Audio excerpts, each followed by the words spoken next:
My mom ruined the best night of my life by announcing she was leaving my dad for my date's father. At my prom. In front of everyone. I had been waiting for Tyler to ask me to prom since sophomore year.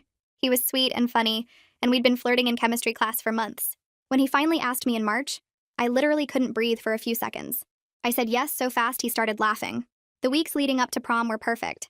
I found a beautiful emerald green dress that made me feel like a movie star. My mom offered to take it to get steamed, and for once she actually came through. The day of prom, I spent hours on my hair and makeup, and when I came downstairs, my dad got emotional and said I looked just like my mom did when they first met. Tyler picked me up looking incredible in his suit, and my parents took about 100 photos. My mom hugged him and said she knew his dad from some school committee, and Tyler nodded politely. We escaped to his car, and he told me I looked amazing and that he'd been nervous all day that something would go wrong. Dinner was magical. We talked about everything: our plans for college, our families, our dreams. Tyler wanted to study architecture and design sustainable buildings. I told him I wanted to be a veterinarian, and his whole face lit up. "That's perfect for you," he said. "You're so caring with everyone." Then he got quiet and said, "I really like you. Like, not just as a prom date.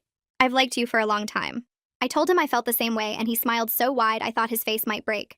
When we got to prom, the gym looked incredible with fairy lights and flowers everywhere. We danced to every song, and he introduced me to all his friends and kept his arm around me the whole time. During a slow song, he pulled me close and whispered, "I think this might be the best night of my life." I told him it was mine too. My phone buzzed, and I saw it was my mom calling. I stepped away to answer, worried something had happened at home. "Just checking on you, sweetie. Having fun?" I told her everything was perfect, and went back to Tyler, relieved it wasn't an emergency. We danced for another hour, and then Tyler asked if I wanted to get some air. We walked out to the courtyard and sat on a bench under the string lights. He held my hand and asked if I wanted to make things official, like actually be his girlfriend over the summer and into college since we were both going to state. I said yes immediately, and he looked so relieved and happy. We were walking back inside when I heard gasps near the entrance. I looked over, and my mom was walking into the prom in jeans and a sweater, mascara running down her face. Right behind her was a man I didn't recognize at first. Then Tyler's hand tightened on mine. "That's my dad," he said, his voice strange. "Why is your mom with my dad?" My mom spotted us and walked straight through the crowd. Everyone had stopped dancing. People were pulling out their phones. She grabbed my hands with shaking fingers and said, "Honey, I'm so sorry to do this here, but I couldn't pretend anymore. I'm leaving your father tonight. I've been seeing Tyler's dad for 6 months, and we're in love. We're driving to Vegas tonight to get married." I heard Tyler make a sound like someone had punched him in the stomach. His dad was standing behind my mom looking uncomfortable but not apologetic. "We wanted you kids to hear it from us," his dad said, before the whole town found out. I looked at Tyler and saw the exact same horror on his face that I felt in my chest. If our parents got married tonight, we would wake up tomorrow as step-siblings. The boy I'd just agreed to date was about to become my family. "Mom," I whispered. "Why here? Why tonight?" She wiped her eyes. "Because I couldn't watch you dance with him knowing what was coming. It felt dishonest. I thought you'd want the truth." I didn't want the truth. I wanted one perfect night before everything fell apart. Tyler dropped my hand and walked away without saying anything. I stood there in my beautiful green dress while 300 people recorded my mother destroying my life. She tried to hug me, and I stepped back. The next morning, my dad moved out. Tyler won't look at me at school. Our parents got married in Vegas just like they planned.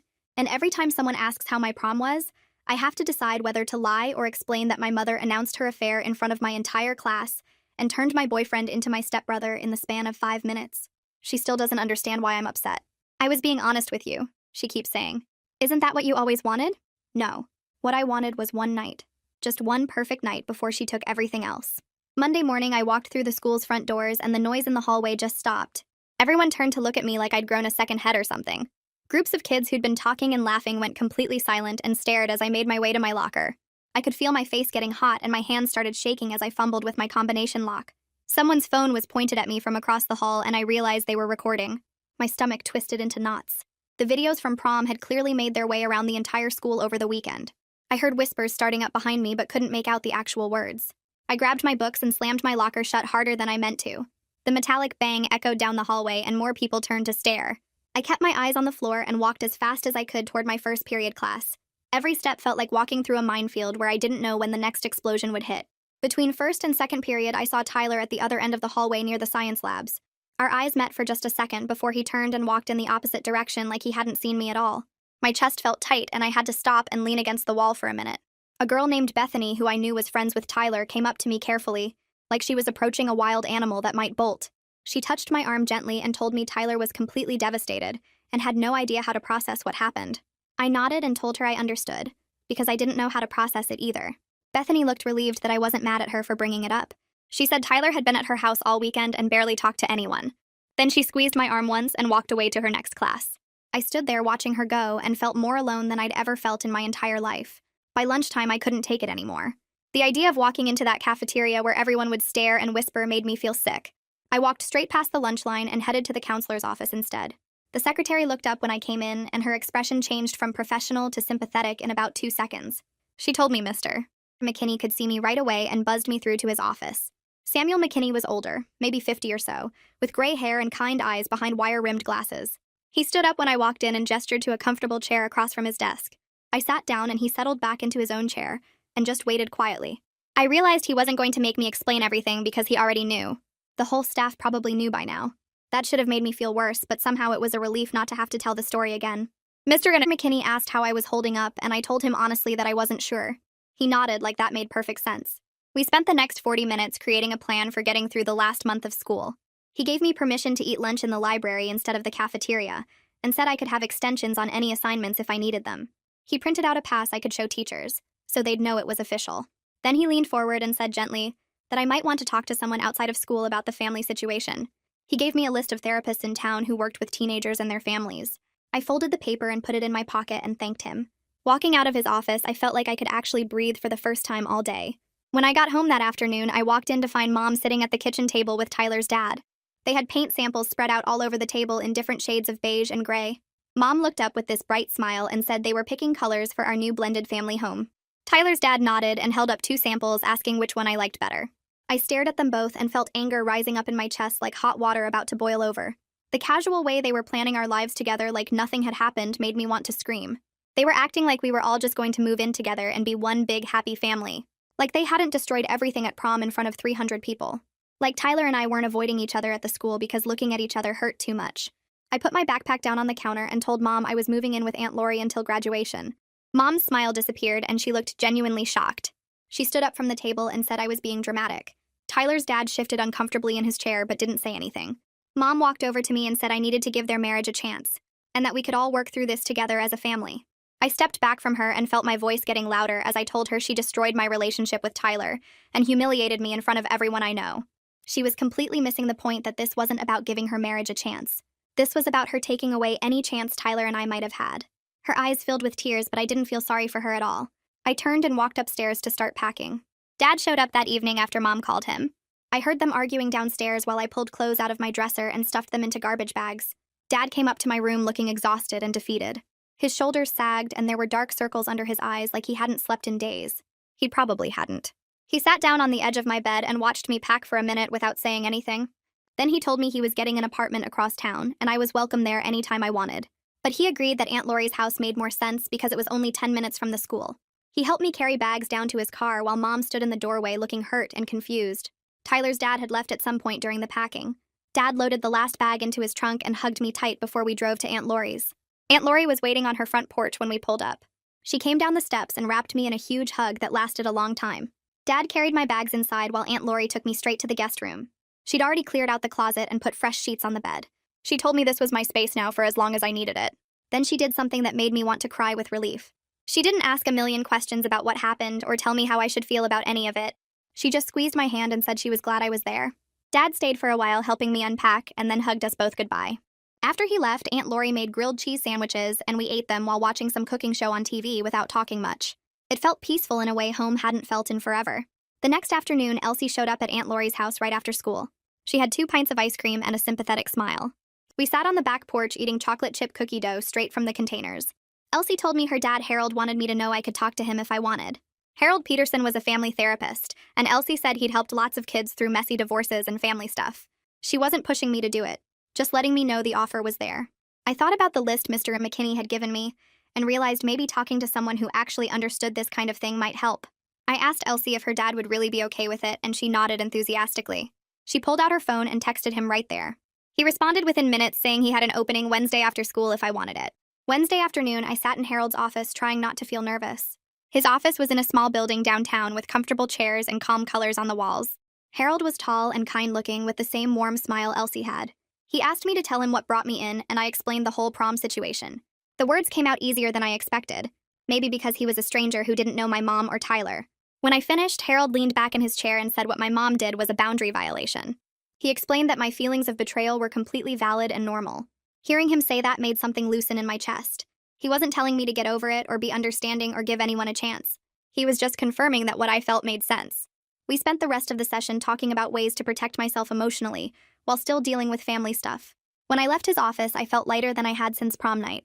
Harold's next session started with him pulling out a small notebook and writing down 3 phrases. He slid it across the desk to me and told me to practice saying them out loud. The first one was simple, but felt powerful when I said it. I need space right now and I'm not ready to discuss this. The second one was harder because it felt mean even though Harold assured me it wasn't. I understand you have feelings about this, but I'm not responsible for managing them. The third one made my throat tight. What you did hurt me deeply, and I need time to process that without pressure from you. Harold explained that Mom would probably push back against these boundaries because she was used to me being accommodating and agreeable. He warned me she might cry or get angry or try to make me feel guilty for setting limits. I asked him what I should do if that happened, and he told me to repeat the phrases calmly, and then end the conversation if she wouldn't respect them. We practiced different scenarios where Mom might try to guilt me into coming home or accepting her marriage. By the end of the session, I felt more prepared but also nervous about actually using these phrases with her. The next morning at the school, I was walking to my locker when I passed 2 girls from my English class standing near the water fountain. They didn't see me coming because they were too focused on their conversation. One of them was saying something about Tyler missing another quiz in history and how worried Bethany was getting about him. The other girl responded that she'd heard he was spending lunch periods in his car instead of the cafeteria, and that his grades were dropping fast. My chest felt tight listening to them talk about how the situation was affecting him. Part of me wanted to text him or find him between classes to see if he was okay. Another part knew that reaching out would just make everything messier and more painful for both of us. I walked past them quickly before they noticed me standing there and spent the rest of the day trying not to think about Tyler sitting alone in his car, avoiding everyone. Thursday morning, the principal's voice came over the intercom during second period announcing a mandatory assembly for all juniors and seniors during fifth period. Everyone groaned because assemblies usually meant sitting on hard bleachers, listening to boring announcements about parking passes or graduation requirements. When we filed into the gym that afternoon, the principal was standing at a podium with a serious expression that made my stomach drop. She started talking about digital citizenship and social media responsibility and how permanent online content could be. She mentioned that several parents had contacted the school about inappropriate videos circulating from the school events. Everyone in the gym knew exactly what she was talking about, even though she never said the word prom. I could feel people's eyes sliding toward me and then quickly away when I looked in their direction. My face burned hot and I stared at my shoes while the principal droned on about thinking before posting and respecting people's privacy. The assembly lasted 30 minutes and every second felt like an hour. When it finally ended, Elsie grabbed my arm and pulled me out a side door before anyone could say anything to me. My phone started buzzing constantly that evening with texts from Mom. The first one asked when I was planning to come home because my room was getting dusty and she missed me. The second one said we needed to work through this as a family, and that avoiding each other wasn't healthy. The third one got more desperate, saying she didn't understand why I was being so cold and distant. I stared at the messages for a long time, remembering Harold's boundary phrases. I typed out my response carefully, using almost exactly what he'd taught me. I need space right now and I'm not ready to discuss this. I'll let you know when I'm ready to talk. Mom's response came back immediately saying that wasn't fair and that I was punishing her for being honest about her feelings. I took a deep breath and sent another message. I understand you have feelings about this, but I'm not responsible for managing them. I need time. She called me 3 times in a row, but I didn't answer. Finally, she sent one more text saying I was being dramatic and hurtful. I turned off my phone and went to find Aunt Lori, who made me hot chocolate and didn't ask any questions about why I looked upset. Friday afternoon, I stopped by Dad's new apartment to pick up some textbooks I'd left there the week before. I knocked on the door, and Dad answered, looking tired but happy to see me. He let me in, and I headed straight to the spare bedroom where I'd stacked my books on the desk. I was gathering them into my backpack when I heard another knock on the door. Dad opened it, and I heard Tyler's dad's voice in the living room. My whole body went rigid, and I stayed frozen in the bedroom hoping he would leave quickly. Instead, I heard footsteps coming down the hall. And then Tyler's dad was standing in the doorway looking uncomfortable. He cleared his throat and said he'd been hoping to run into me because he wanted to apologize. His words sounded practiced, like he'd rehearsed them in front of a mirror. He told me the timing of the announcement was poor, and that he hoped eventually we could all get along as a family. He said Mom really loved me and wanted to repair our relationship. Every word felt hollow and fake, like he was reading from a script someone else had written for him. I stood up and looked him directly in the eyes. My voice came out steadier than I expected when I told him that he and Mom had taken something special from both me and Tyler and turned it into a nightmare we would never forget. I said what they did at prom wasn't just bad timing, it was cruel and selfish, and it destroyed something that mattered to both of us. Tyler's dad's face went red and he started to say something about how they were in love and deserved happiness too. I cut him off and told him I didn't care about his justifications and that I needed him to leave. He looked shocked, like nobody had ever spoken to him that way before. He mumbled something about hoping I'd understand someday, and then left quickly without saying goodbye to Dad. After he was gone, I sat on the bed shaking with adrenaline. Dad came in and hugged me tight and said he was proud of me for standing up for myself. The small sense of satisfaction I felt from making Tyler's dad uncomfortable lasted the rest of the evening. Saturday morning, Elsie showed up at Aunt Laurie's house with a determined look on her face. She announced that we were going to the end-of-year art show at the school whether I liked it or not. I tried to argue that I wasn't ready to face everyone, but Elsie wasn't having it. She said hiding forever wasn't a real option, and that I needed to prove to myself I could walk through those hallways with my head up. Aunt Laurie backed her up, saying sometimes the only way past fear was straight through it. I finally agreed and changed into clean jeans and a sweater that didn't look like I'd given up on life. The art show was in the main hallway and cafeteria with student paintings and sculptures displayed on tables and walls. When we walked in, I could feel the stares immediately. People's conversations dropped to whispers when they saw me, and some of them didn't even bother being subtle about pointing. Elsie stayed right next to me the whole time, acting completely normal, like nothing was wrong. We looked at paintings and ceramics projects, and she made comments about which ones she liked best. I kept my shoulders back and my chin up, even though my hands were shaking in my pockets. We were standing near a large abstract painting when I noticed Tyler on the other side of the display. He was looking at the same artwork from his angle, and our eyes met accidentally across the space. For just a second, I saw everything I was feeling reflected back at me in his expression. The hurt and anger and confusion were all there, written clearly on his face. We both recognized the pain in each other, and it felt like being punched in the stomach all over again. Then Tyler looked away quickly and moved to a different section of the show. I turned and walked in the opposite direction with Elsie following close behind. Neither of us said anything about it, but my chest felt tight for the rest of the afternoon. Monday evening, I had a video call scheduled with the college housing coordinator to finalize my dorm assignment for fall semester. I set up my laptop at Aunt Laurie's kitchen table and joined the call right on time. The coordinator was a friendly woman who started by asking basic questions about my preferences for roommate matching. Everything was going smoothly until she asked about my family situation for emergency contact information. She needed to know who to call if something happened to me on campus. The question hit me harder than I expected, and suddenly I was crying in front of this stranger, trying to explain that my mom had married my prom date's father, and I didn't want her listed as my primary contact. The words came out jumbled and messy between sobs. I told her about prom night and the announcement and how Tyler was supposed to be my boyfriend, but now he was technically my stepbrother.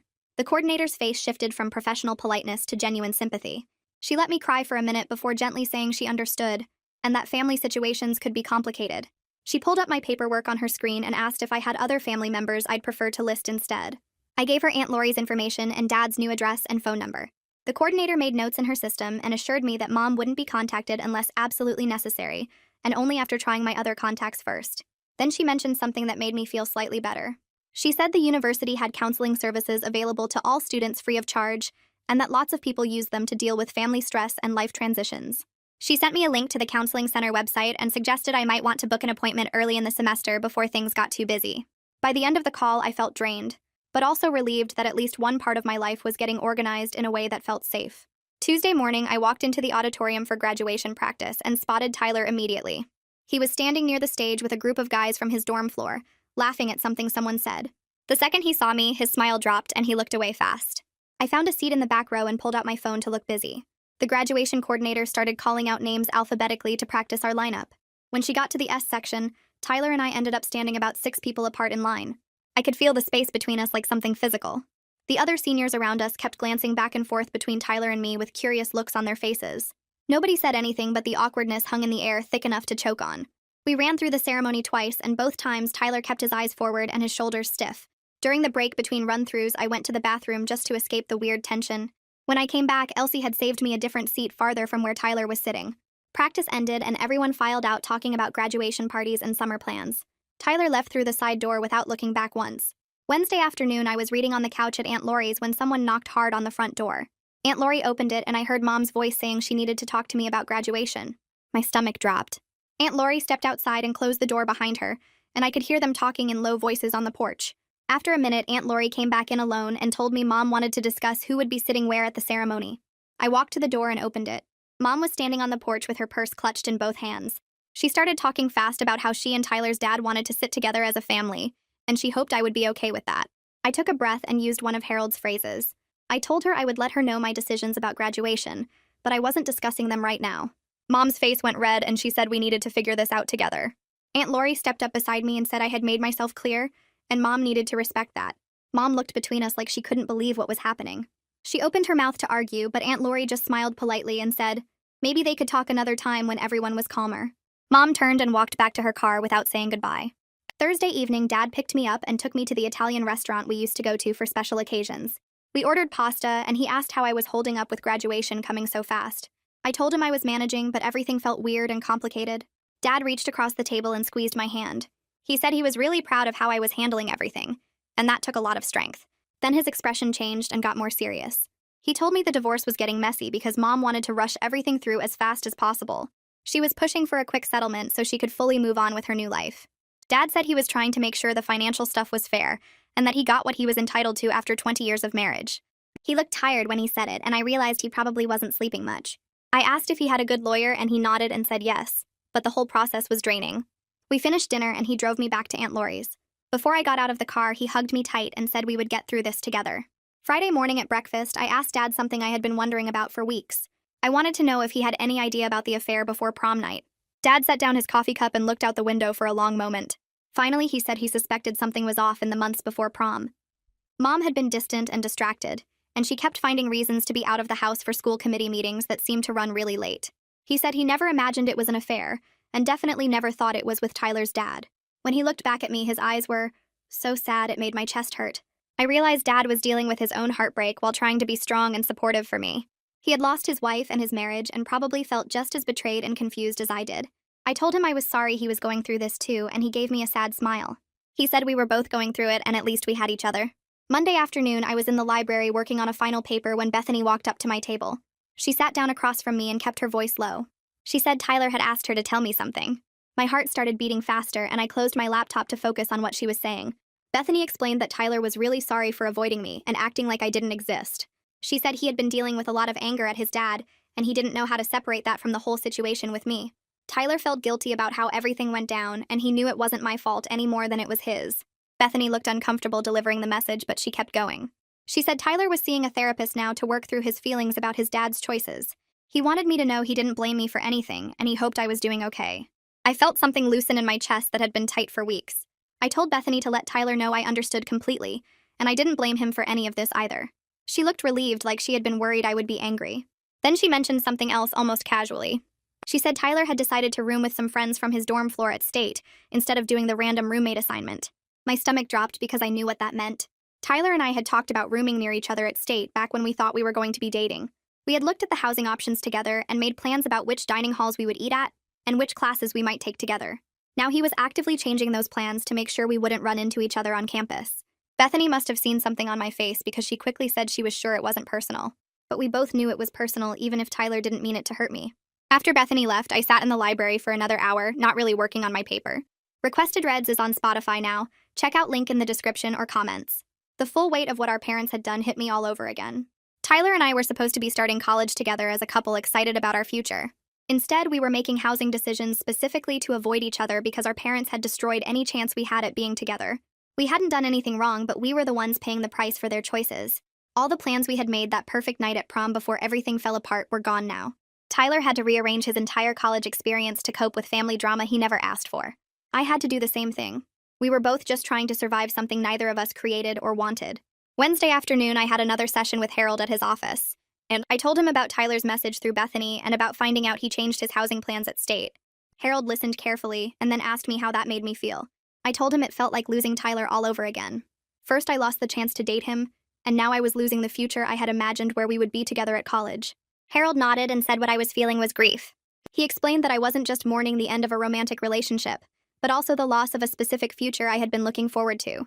All those plans and dreams I had built up in my head were gone now, and it was okay to be sad about that. He reminded me that I was allowed to mourn what could have been while also moving forward with my life. The two things weren't opposites. I could be sad about what I lost and still build a good future for myself. It helped to hear him say that out loud. Senior week started on Monday with a bunch of activities planned by the class officers. Elsie stuck right next to me through all of them like she was my personal bodyguard. We went to the senior breakfast and the carnival day and the class picnic. Every single event, someone came up and asked invasive questions about prom night or my family situation. People wanted to know if my mom was really married to Tyler's dad now and if Tyler and I were actually step-siblings. Some of them pretended to be concerned, but I could tell they just wanted gossip to share with their friends. Elsie got really good at running interference. Whenever someone started asking questions, she would jump in and change the subject smoothly. She would bring up college plans or summer jobs or literally anything else to redirect the conversation. By the end of the week, I was exhausted from all the fake sympathy and nosy questions, but at least I had made it through without breaking down in public. Friday night, I sat down at Aunt Laurie's kitchen table with a notebook and started writing a letter to Mom. Harold had suggested it might help since Mom didn't seem to hear me when we talked face to face. I wanted to explain exactly how her actions had affected me in a way she couldn't interrupt or dismiss. I spent hours getting every word right. I wrote about the humiliation of having her announce her affair in front of 300 people at my prom. I described how it felt to watch videos of that moment circulating around school and knowing everyone had witnessed my worst nightmare. I explained that she hadn't just ended her marriage that night, but had also destroyed my relationship with Tyler and turned my perfect evening into something I would never be able to remember without pain. I detailed the betrayal I felt knowing she had been lying to me and Dad for 6 months while planning her new life. I told her about moving out and staying with Aunt Laurie because I couldn't watch her play house with Tyler's dad. By the time I finished writing, my hand was cramping and my eyes were burning, but I had finally said everything I needed to say. I folded the letter carefully and put it in an envelope. The next morning, I drove to Mom's house when I knew she would be home alone. Tyler's dad's car wasn't in the driveway, which made it easier. I knocked on the door and Mom answered, looking surprised to see me. She invited me in, but I stayed on the porch and handed her the envelope. I told her to read it when she had time and that I needed her to really think about what I wrote. She started to open it right there, but I turned and walked back to my car before she could say anything. 2 hours later, my phone rang with Mom's number. I almost didn't answer, but something made me pick up. Her voice was shaky and I could tell she had been crying. She said she read my letter 3 times and she never meant to hurt me the way she did. She kept apologizing over and over and saying she wished she could take back how she handled everything. Then she said something that made my stomach twist. She told me she understood I was upset, but she deserved to be happy too, and that sometimes happiness required hard choices. I closed my eyes and felt the familiar frustration building in my chest. She still didn't get it. Her happiness had cost me everything, and she was treating it like some kind of fair trade. I took a deep breath and used one of Harold's boundary phrases. I told Mom I would attend graduation and be civil at family events, but I needed her to stop pushing me to have a relationship with Tyler's dad. I said I needed her to stop pretending we were one big happy family when we clearly weren't. She was quiet for a long time, and then she said okay, in a small voice. She agreed to give me space and respect my boundaries. It wasn't the full understanding I wanted, but it was something. Graduation rehearsal was scheduled for Thursday afternoon in the auditorium. I walked in with Elsie and immediately saw Tyler sitting in the 3rd row. The student organizer was assigning seats alphabetically, and of course our last names put us near each other. I sat down 2 seats away from him and stared straight ahead. The rehearsal coordinator went through the whole ceremony process explaining when we would walk and where we would sit. When she had us practice walking across the stage, Tyler and I ended up in line close together. We stood there awkwardly for a few minutes while other students got their instructions. Finally, Tyler cleared his throat and said my name quietly. I looked at him and saw he looked as uncomfortable as I felt.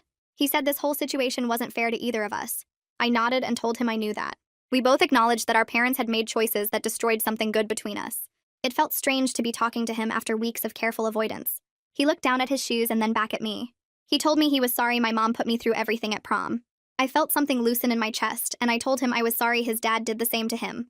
We stood there looking at each other, and I saw the same hurt in his eyes that I felt every day. It was the first real conversation we had since that horrible night, and it felt both healing and heartbreaking at the same time. The coordinator called us forward to practice walking, and the moment ended. We went through our lines and got our diplomas, and then rehearsal was over. Tyler gave me a small nod as we left, and I nodded back. Graduation day arrived on Saturday morning. I woke up at Aunt Laurie's house and got ready carefully. Dad picked me up and we drove to the school together. He told me how proud he was of me for making it through the hardest month of my life. Elsie met us in the parking lot and we walked into the building together. I had specifically requested that Mom and Tyler's dad sit on the opposite side of the auditorium from Dad and Aunt Laurie. When I walked into the staging area, I saw Mom across the room. She waved at me and I waved back but didn't go over. Tyler's dad was standing next to her and I looked away. The ceremony started and we filed into the auditorium in our caps and gowns. I could see Dad and Aunt Laurie and Elsie sitting together in the middle section. Mom and Tyler's dad were on the far left just like I requested. They had actually respected my boundary, which felt like a small victory. The principal gave a speech about our futures and achievements. The valedictorian talked about overcoming challenges. I barely heard any of it because I was focused on getting through this day. Finally, they started calling names alphabetically. When they called mine, I stood up and walked across the stage. The diploma was heavy in my hands and I looked out at the crowd. The applause from Dad's section was loud and I could see Aunt Laurie standing up clapping. I felt a surge of real pride that I had made it through the worst month of my life without completely falling apart. I had survived prom night and the aftermath, and here I was graduating. I walked off the stage and sat back down feeling lighter than I had in weeks. Aunt Laurie threw a graduation party for me at her house that afternoon. She had decorated the backyard with balloons and set up tables with food. Dad arrived first and helped set everything up. Elsie came with her whole family, including Harold, who gave me a hug and told me he was proud of my progress. More people showed up, including some of my other friends from the school, and Dad's sister and her kids. Everyone there actually cared about me and had supported me through Mom's choices. It felt good to be surrounded by people who understood what I had been through. Dad made a toast about resilience and how proud he was of the person I was becoming. Elsie's mom brought a huge cake and everyone sang. I looked around at all these people who had shown up for me and felt genuinely happy for the first time since prom. My phone buzzed with a text from Mom asking if she could stop by the party. I looked at the message for a minute and then typed back that today was for the people who supported me through her choices. It felt harsh typing it, but Harold had told me that setting firm boundaries was important for my healing. She didn't respond, and I put my phone away. The party went on for hours, and I laughed and ate cake and felt normal. That night, I was scrolling through social media in bed when I saw Tyler had posted a photo from his own graduation party. He was smiling in the picture surrounded by his friends. We were both having separate celebrations with the people who cared about us. I looked at his genuine smile in the photo, and then thought about how I had smiled at my party too. Maybe we were both starting to find our way forward despite everything our parents had done. It didn't fix what happened, but it felt like maybe we could both survive this and be okay eventually. I liked the photo and then closed the app. Summer arrived hot and sticky. I needed to stay busy, so I applied for jobs and got hired at a local veterinary clinic as a kennel assistant. The work was mostly cleaning cages and feeding animals, but I loved being around the dogs and cats. Working with animals felt good after months of dealing with complicated human emotions. My first day, the head vet doctor, Burke, showed me around and explained my duties. She was patient and kind and didn't ask about my personal life. I spent my days taking care of the animals, and it kept my mind occupied. The dogs were always happy to see me, and the cats didn't care about my family drama. It was exactly what I needed. I spent the next few weeks getting comfortable at the clinic and learning the routines. Doctor Burke started letting me observe her during appointments after I'd been there about a month. She'd call me into the exam rooms and explain what she was checking for while she examined the animals. I watched her calm down nervous dogs and handle scared cats with patience. She showed me how to listen to a dog's heart and lungs and taught me the signs of common health problems. Between appointments, she'd quiz me on animal anatomy and explain why certain treatments worked. I soaked up everything she taught me and took notes in a little notebook I kept in my scrubs pocket. One afternoon, she finished examining a golden retriever puppy and turned to me while the owner was paying at the front desk.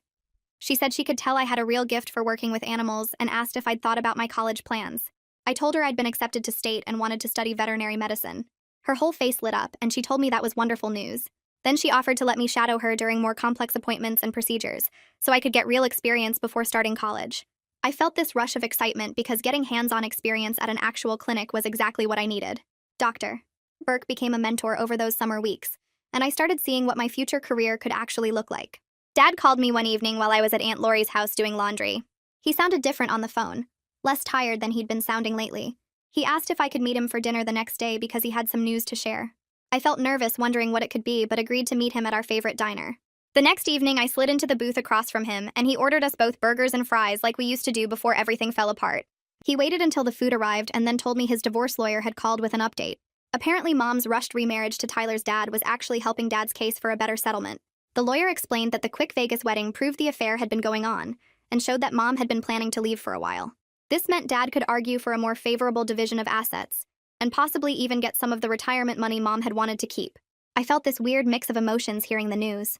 Part of me felt bad that Mom's impulsive choice was backfiring on her, but another part of me felt a grim satisfaction knowing her actions had consequences beyond just destroying my prom night and my relationship with Tyler. Dad said he wasn't trying to be vindictive, but he wanted to make sure he was treated fairly after everything that happened. I told him I understood, and that I was glad he was standing up for himself. We finished our burgers and talked about other things, but I kept thinking about how Mom's inability to wait or plan ahead had hurt her in ways she probably never considered.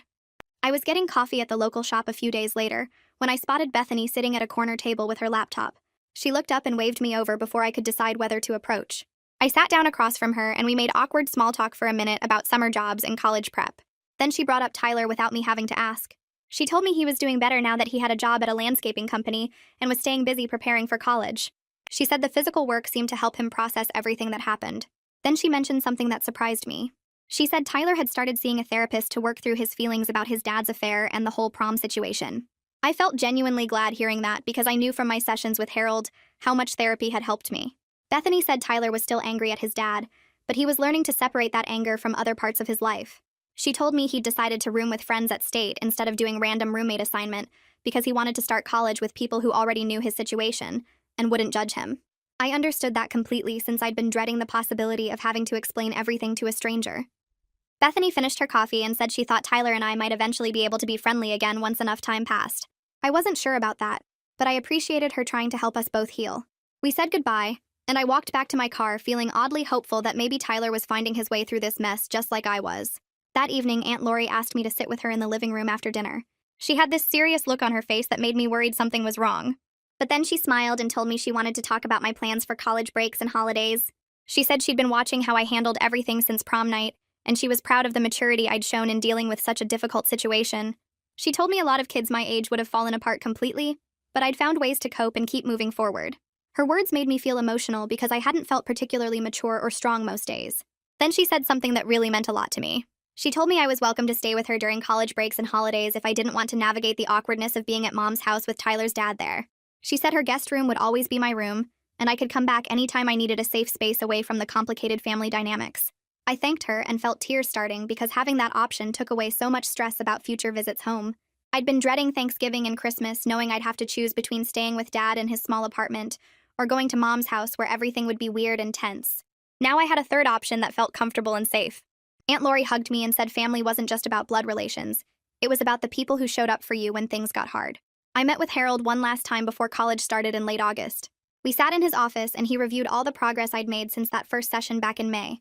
He reminded me of how overwhelmed and hurt I'd been initially, and how I'd learned to set boundaries with Mom and communicate my needs more clearly. He said I'd developed healthy coping strategies for dealing with difficult emotions, and I'd shown real growth in advocating for myself. I felt proud hearing him list out everything I'd accomplished, because it helped me see how far I'd actually come. Then Harold talked about the transition to college, and how I might face new challenges being away from my support system. He reminded me that the university had counseling services available to all students, and encouraged me to reach out if I ever felt overwhelmed or needed someone to talk to. He wrote down the contact information for the campus counseling center, and made me promise I'd keep it somewhere safe. We talked about how to handle running into Tyler on campus and how to maintain my boundaries with Mom even when we weren't living in the same town. Harold said the skills I'd learned over the summer would serve me well, but I shouldn't hesitate to ask for help if I needed it. We shook hands at the end of the session, and he told me he believed I was going to do great things. Walking out of his office for the last time felt bittersweet because he'd helped me so much, but I also felt ready to move forward on my own. Mom texted me a few days later asking if we could meet for coffee. I stared at the message for a while trying to decide how to respond. Part of me wanted to ignore it, but I remembered what Harold had said about maintaining communication, even when setting boundaries. I texted back that I'd meet her at a neutral coffee shop on Saturday morning. When I arrived, she was already there looking nervous and fidgeting with her cup. I sat down across from her and waited for her to start talking. She seemed different this time, less defensive and more willing to actually listen. She apologized again for the prom announcement and said she'd been thinking a lot about what I'd written in my letter. Then she did something she hadn't really done before. She asked me to explain how I felt about the public nature of her announcement and why that made everything so much worse. I took a deep breath and told her that having 300 people record the worst moment of my life made it impossible to process privately or move past it. I explained that videos of that night were still circulating online, and people I barely knew had opinions about my family situation. I told her that turning my potential boyfriend into my stepbrother in front of everyone I knew felt like she'd prioritized her own need to be honest over my need to have one good night. Mom listened without interrupting, and I could see tears in her eyes. She said she'd been so focused on her own guilt about the affair that she hadn't fully understood how the public setting multiplied my hurt and humiliation. We sat there for a while longer, and I could tell Mom was really trying to understand this time instead of just defending herself. I told her I wasn't ready to forgive her completely for what she did, and I might never be okay with how she handled everything. But I also said I was willing to work toward having a better relationship if she could respect my boundaries and stop expecting me to embrace her new marriage or pretend Tyler's dad was family to me. I explained that I needed her to acknowledge the damage she caused and give me space to heal on my own timeline. Mom nodded and wiped her eyes with a napkin. She said she understood, and she wouldn't push me to spend time at her house or include Tyler's dad in our interactions unless I initiated it. She promised to respect my boundaries and work on rebuilding trust slowly, instead of expecting everything to go back to normal right away. I could see she was genuinely trying, even though it was hard for her to accept that her choices had lasting consequences. We finished our coffee and hugged briefly before leaving. It wasn't a complete reconciliation, but it felt like maybe we'd found a starting point for something healthier. Walking back to my car, I felt lighter knowing Mom finally seemed to understand the gravity of what she'd done to me. The week before I left for college, Dad came over to Aunt Lori's house to help me pack. We spent the afternoon sorting through my clothes and supplies and loading boxes into his truck. While we worked, he started talking about everything that had happened since prom night. He said watching me handle this situation had taught him something important about me as a person. He told me I'd learned to advocate for myself and recognize when people weren't respecting my needs, even when those people were family members I loved. Dad said those were valuable life skills that would serve me well in college and beyond. I told him I wished I'd learned them in a different way, without all the pain and public humiliation. He nodded and said he wished that too, but sometimes the hardest experiences taught the most important lessons. We talked about how I'd stood up to Mom and set boundaries, how I'd sought help from Harold when I needed it, and how I'd built a support system with people who actually cared about my well-being. Dad said he was proud of the person I was becoming, and he knew I'd do great things at State. We finished packing and ordered pizza for dinner. Sitting there with Dad and Aunt Lori eating pizza and talking about my future, I felt grateful for the people who'd stood by me when everything fell apart. The night before I left for State, Elsie came over for a sleepover like we used to have in middle school. We spread out sleeping bags in Aunt Lori's living room and stayed up late talking about everything. Elsie was heading to a different university across the state, so we wouldn't see each other as much once school started. We talked about our hopes for college and what we were nervous about. She told me she was worried about making new friends and finding her way around a huge campus. I admitted I was scared about running into Tyler and having to navigate that awkwardness while also trying to start fresh. Elsie made me promise to text her immediately if I ever saw Tyler on campus, so she could help me process it. We talked about our planned majors and the classes we were excited about taking. She asked about my work at the vet clinic, and I told her how much I'd learned from Dr. Burke over the summer. We made plans to video chat every week and visit each other during breaks. Around 2 in the morning, we finally started getting tired. Elsie turned to me in the dark and said she was proud of me for surviving everything that happened and still moving forward with my plans. I told her I couldn't have done it without her support and her dad's help.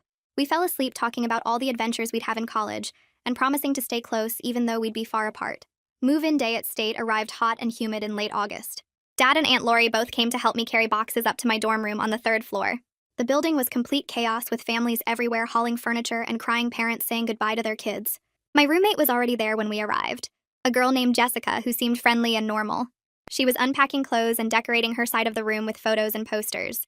We introduced ourselves and made small talk while Dad and Aunt Lori helped me set up my bed and desk. Jessica asked basic questions about where I was from and what I planned to study, but she didn't pry into my personal life or ask about my family. I felt this huge sense of relief knowing she had no idea about the prom incident or my complicated family situation. Here at State, I could be just another freshman starting college, not the girl whose mom destroyed her prom night in front of everyone. After we finished unpacking, Dad and Aunt Lori took me and Jessica out for lunch at a campus restaurant. We talked about class schedules and campus resources, and everything felt normal and exciting. When it was time for them to leave, Dad hugged me tight and told me to call him anytime I needed anything. Aunt Lori reminded me that her house was always open if I needed to come home. I walked them to Dad's truck and waved as they drove away. Standing there on campus watching them leave, I felt scared and excited and hopeful all at once about this fresh start, where not everyone knew my story. The first week of classes, I found a flyer for the pre-vet club meeting on a bulletin board outside the science building. I showed up on Wednesday evening to a classroom full of students who actually wanted to talk about animal medicine instead of my family drama. A girl named Rachel sat next to me and started telling me about her volunteer work at a wildlife rehabilitation center. Another student was planning to specialize in large animal medicine and work with horses. I listened to everyone share their goals and felt something shift inside me. For the first time since prom night, I was in a space where I was just another student with dreams about helping animals. Nobody here knew about the videos or the scandal or any of it. When it was my turn to introduce myself, I said I wanted to be a veterinarian and had worked at a clinic over the summer. Rachel asked which clinic, and we ended up talking for 20 minutes after the meeting about different veterinary specialties. Walking back to my dorm, I realized I'd gone almost 2 hours without thinking about Tyler or my mom or that horrible night. I was crossing the main quad in mid-September when I saw him. Tyler was walking with a group of guys about 50 feet away, laughing at something one of them said. My whole body went rigid and I stopped moving. He looked up at the same moment and our eyes met across the grass. For a few seconds, we both just stood there frozen while students walked between us. Then he gave me a small nod. Just a quick acknowledgement that we'd seen each other. I nodded back and kept walking in my original direction. My heart was pounding, but it wasn't the awful, crushing feeling I'd expected. It was more like closing a door that had been left open. We'd seen each other and survived it, and the world didn't end. Biology lab became my favorite part of the week. I was good at the precise work of preparing slides and documenting observations. My lab partner was quiet and focused, which meant we got our work done efficiently. The professor, a woman named Dr. Lawson, walked around checking everyone's progress during our 3rd lab session. She stopped at our station and looked at my slide preparation and notes. She told me I had excellent attention to detail and asked if I'd considered getting involved in undergraduate research. I said I didn't know that was an option for freshmen. Dr. Lawson wrote down her office hours on a piece of paper and told me to stop by if I was interested in learning more about research opportunities in the biology department. I folded the paper carefully and put it in my backpack. Someone thought I was good at something. Someone saw potential in me that had nothing to do with being the girl from the prom disaster. Mom started calling every Sunday afternoon like clockwork. The first few calls were awkward with long silences and careful topic avoidance. But after a few weeks, we found a rhythm. She asked about my classes, and I told her about biology lab and the pre-vet club. I asked about her job, and she talked about work projects. Neither of us mentioned Tyler's dad unless I brought it up first, which I mostly didn't. It wasn't the close relationship we'd had before prom, but it was something I could manage. She seemed to understand that I needed things to stay surface level for now. During our fourth call, she asked if I'd be coming home for fall break, and I told her I was planning to stay with Dad. There was a pause, and then she said, "Okay," in a small voice. I almost felt bad, but then I remembered standing in that gym in my green dress, and the feeling passed. A flyer in the student center advertised a support group for students dealing with family transitions. I walked past it 3 times before finally taking a photo of the meeting information. The first session I attended was in a conference room in the counseling building. About 8 other students sat in a circle with a counselor who introduced herself and explained the group format. We went around sharing why we were there. One girl's parents had divorced over the summer. A guy's dad had come out and left his mom. Another student's mom had remarried someone with kids, and the blended family was a disaster. When it was my turn, I said my mom had an affair and married my prom date's dad, making us step-siblings. A few people's eyes widened, but nobody looked at me like I was a circus attraction. The counselor thanked me for sharing and moved on to the next person. Hearing everyone else's stories made me realize I wasn't uniquely cursed. Lots of people had parents who made choices that messed up their kids' lives. We were all just trying to figure out how to deal with it. Fall break arrived in October, and I took a bus to Dad's new apartment instead of going back to the house where Mom lived with Tyler's dad. Dad had rented a small 2-bedroom place across town with basic furniture and hardly any decorations. He seemed embarrassed about how empty it looked, but I told him it was perfect. We went grocery shopping together and made spaghetti for dinner. Dad asked about school, and I told him about Dr. Lawson's research opportunity offer and the pre-vet club. He looked proud and said he always knew I'd do great things. We watched old movies on his couch, and I fell asleep during the second one. When I woke up, there was a blanket over me, and Dad was reading in the chair across the room. The apartment was quiet and calm, and nobody was pretending to be a happy blended family. It felt more like home than anywhere had felt in months. The library became my main study spot as midterms approached.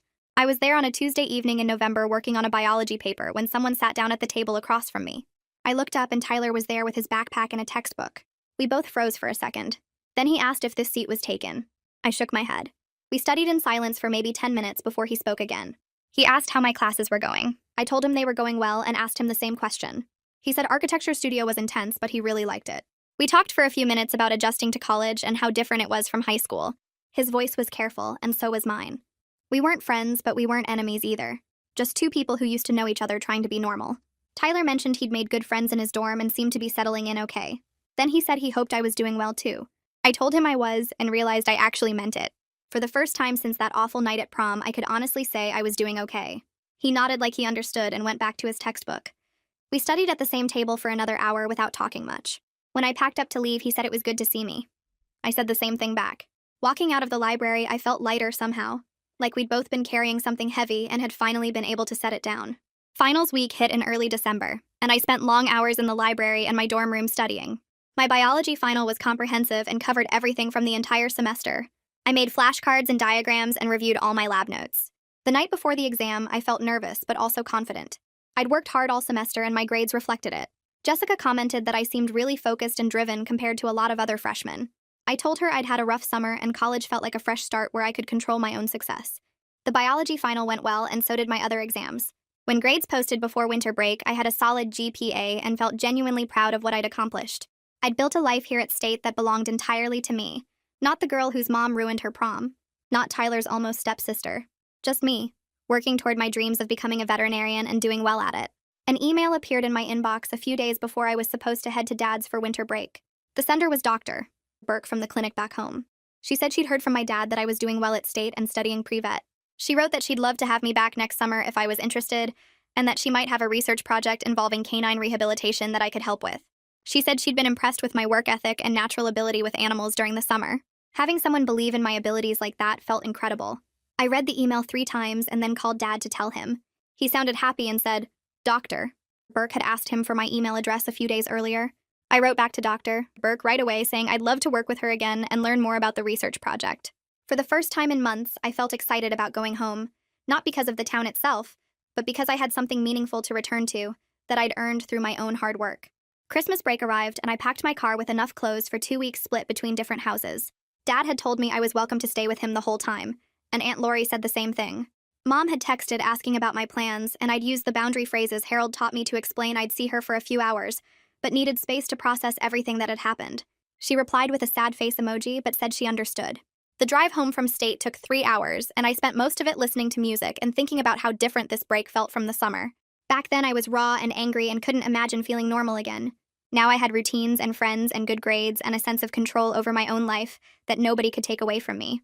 I pulled into Dad's apartment complex first, and he came out to help me carry my bags inside. His place was small but cozy with furniture he'd picked out himself and photos of us on the walls. We ordered pizza and watched a movie, and he asked about my classes without bringing up Mom or the divorce or any of the heavy stuff.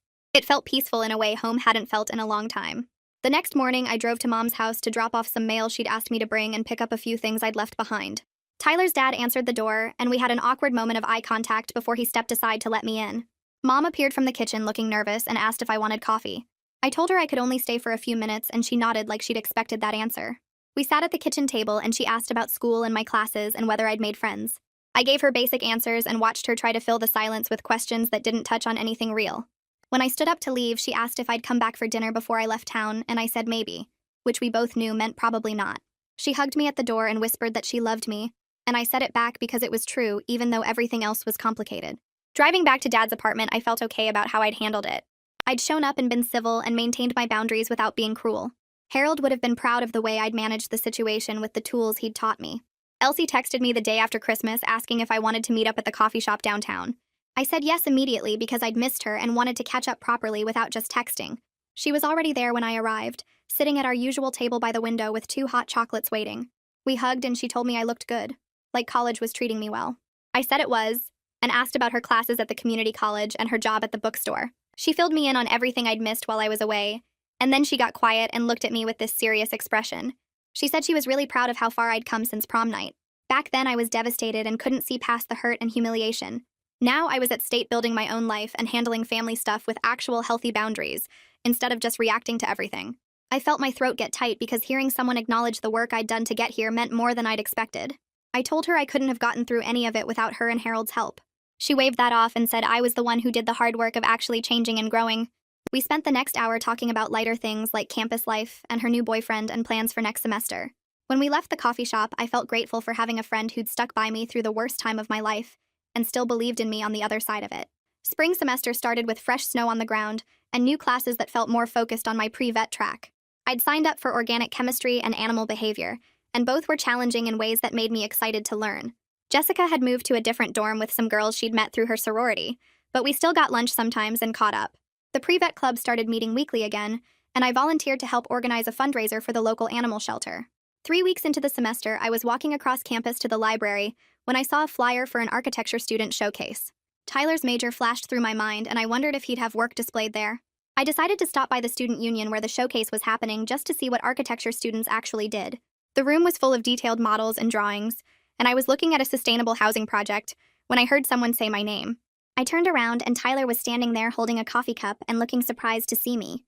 We both froze for a second, and then I asked if any of these projects were his. He pointed to a model of a community center designed with solar panels and rainwater collection systems. I told him it was really impressive and asked about the design process. He explained his concept and seemed to relax as he talked about something he was passionate about. Then he asked how my classes were going, and I told him about organic chemistry and animal behavior. We talked for maybe 10 minutes about school and our plans for the summer and what we were learning. His voice was friendly, and so was mine. There was no awkwardness or pain in the conversation, just 2 people who used to know each other catching up like normal college students. He mentioned he was doing well and had joined an intramural soccer team. I said I was glad he was settling in and meant it genuinely. When I said I should get to the library, he nodded and said it was good to see me. I said the same thing back and walked away feeling lighter than I had in months. The walk back to my dorm took 15 minutes, and I spent the whole time thinking about how much had changed since that awful night at prom. Mom's choices had destroyed the perfect night I'd imagined and turned my whole world upside down in front of everyone I knew. She'd taken something beautiful and made it into a nightmare that got recorded and shared and talked about for weeks. For a long time, I thought that night had ruined everything, that I'd never be able to move past the hurt and humiliation and loss. But standing in my dorm building lobby, I realized that wasn't actually true. Mom's choices had destroyed one night and one relationship and forced me to deal with family drama I never asked for. They'd made my senior year harder and my transition to college more complicated, but they hadn't destroyed my future. I was still here at state studying to become a veterinarian like I'd always planned. I had good grades and friends and a job lined up for the summer with Dr. Burke. I'd learned how to set boundaries and stand up for myself and choose who got access to my time and energy. I'd survived something that felt impossible to survive and come out stronger on the other side. Tyler and I would probably never be what we almost were that night before everything fell apart. But we'd both healed enough to be kind to each other and wish each other well, which felt like its own kind of victory. Things didn't turn out the way I planned back when I was a high school senior picking out a green dress and dreaming about prom. But I was genuinely okay now, building a life I was proud of and learning that I was strong enough to handle whatever came next. That was something I never thought I'd be able to say, and it felt good to finally mean it. And that's pretty much it. I could probably talk about this all day. If you picked up one useful thing here, mission accomplished.